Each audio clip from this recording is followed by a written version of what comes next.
बिस्मिल्लाहिर्रहमानिर्रहीम। Dear students, अस्सलाम वालेकुम। स्टूडेंट्स, उम्मीद है आप सब अल्लाह ताला के फ़ज़ल से करम से ठीक होंगे।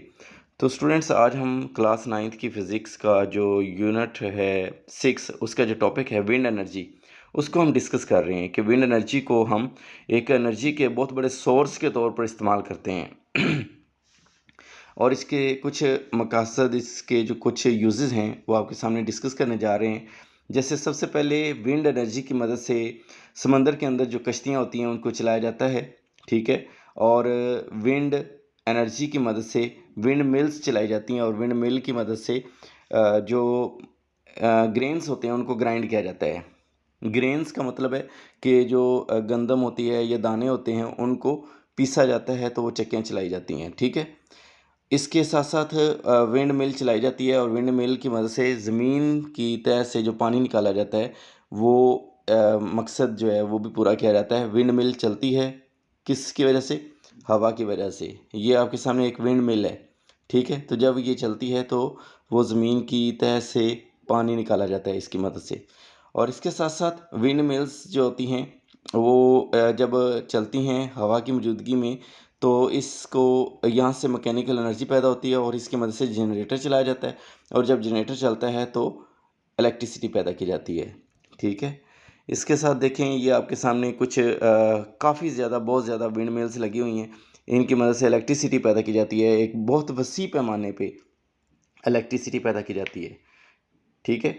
तो when many wind machines are group together on wind farms, they can generate enough power to operate a power plant. तो बहुत सारी विंड मिल्स लगा दी जाती हैं और जब ये सारी इकट्ठी चलती हैं तो इसको विंड फार्म कहते हैं, ठीक है। और मुख्तलिफ ममालिक के अंदर इस प्रोसेस के तहत बहुत ज़्यादा मिकदार में एनर्जी पैदा की जा रही है, इलेक्ट्रिसिटी पैदा की जा रही है। जैसे कि in the United States some wind farms generate more than 1300 megawatt of electricity a day, यानी एक दिन में 1300 मेगावाट जो इलेक्ट्रिसिटी है वो पैदा की जा रही है। In Europe many wind farms routinely generate 100 megawatt और मोर इलेक्ट्रिसिटी अ डे। तो यूरोप के अंदर 100 मेगावाट जो है इसी प्रोसेस के तहत जो इलेक्ट्रिसिटी है विंड फार्म्स की मदद से पैदा की जा रही है। स्टूडेंट्स, इसके बाद हम बात कर रहे हैं जियोथर्मल एनर्जी की मदद से जो पावर स्टेशन चलाए जाते हैं उनको हम डिस्कस कर रहे हैं। तो जियोथर्मल एनर्जी, जैसे कि आप जानते हैं कि जियो का मतलब होता है ज़मीन और थर्मल का मतलब होता है हीट, हरारत, ठीक है। तो ज़मीन की हरारत की मदद से पावर स्टेशन कैसे चलता है? अब देखें कि उन इलाकों को या उन सूटेबल प्लेसेस को ढूंढ लिया जाता है जहाँ पे मैग्मा पाया जाता है, ठीक है। और मैग्मा जो तो आपको पता है बहुत ज़्यादा हीट अप होता है, ठीक है। और इसके जो इर्द गिर्द की ज़मीन होती है वो भी हीट अप हुई होती है। तो उसको उस ज़मीन की खुदाई कर ली जाती है, उसको खोदा जाता है, तो उसके इर्द गिर्द का जो पानी होता है वो बहुत ज़्यादा हीट अप हो जाता है, हो चुका होता है।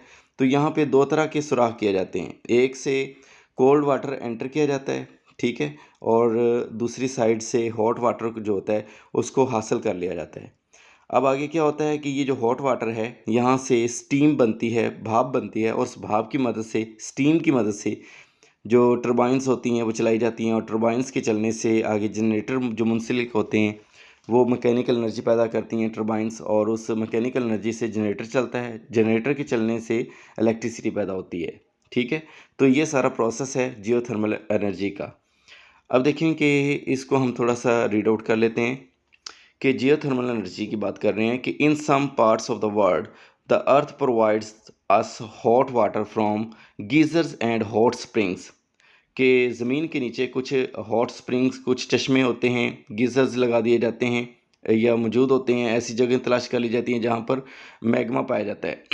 There is a lot, there is a hot Merton part, molten part, ये पिघला हुआ मादा जो होता है जो कि ज़मीन के नीचे गहराई में होता है, इसको मैग्मा कहते हैं। Water reaching close to the magma changes to steam due to the high temperature of magma.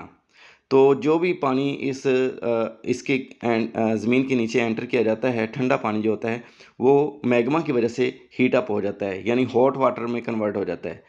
This energy is called the geothermal energy.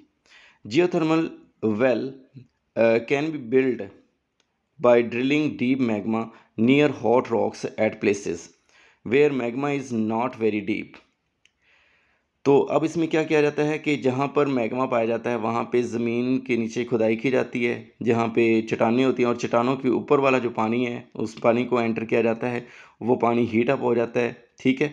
Water is then push down into the well, तो पानी को उस कुएं के अंदर enter किया जाता है। The rock quickly heat the water, तो वो जो रॉक होती है मैग्मा के ऊपर करके वो चट्टान बहुत ज़्यादा गर्म हो जाती है, ठीक है, और पानी को भी गर्म कर देती है। And change it into steam, और इसको स्टीम यानी भाप में कन्वर्ट कर देती है। It expands and move up to the surface, और ये ऊपर सरफेस की तरफ चले जाता है पानी। जो हॉट वाटर होता है या स्टीम होती है उसको सरफेस से दूसरी साइड से उसको निकाल लिया जाता है। The steam can be piped directly into houses, steam जो है उसको हाउसेस के अंदर या ऑफिसेज के अंदर फॉर हीटिंग के लिए यूज़ किया जाता है, हीटिंग पर्पज़ के लिए। और it can be use to generate electricity, और इस स्टीम की मदद से जो भाप वहाँ से हासिल की जाती है उसकी मदद से आगे जनरेटर चलाए जाते हैं और जनरेटर की मदद से इलेक्ट्रिसिटी पैदा की जाती है। तो स्टूडेंट्स आपने ये याद करना है, इसको विंड एनर्जी को याद करना है। इसके साथ साथ आपके सामने ये विंड मिल्स मैंने आपको बता दी हैं कि कैसे वर्क करती हैं, और इसके साथ साथ आपने जियो थर्मल एनर्जी को भी अच्छे तरीके से याद करना है। अपना ख्याल रखिएगा। अल्लाह हाफिज़।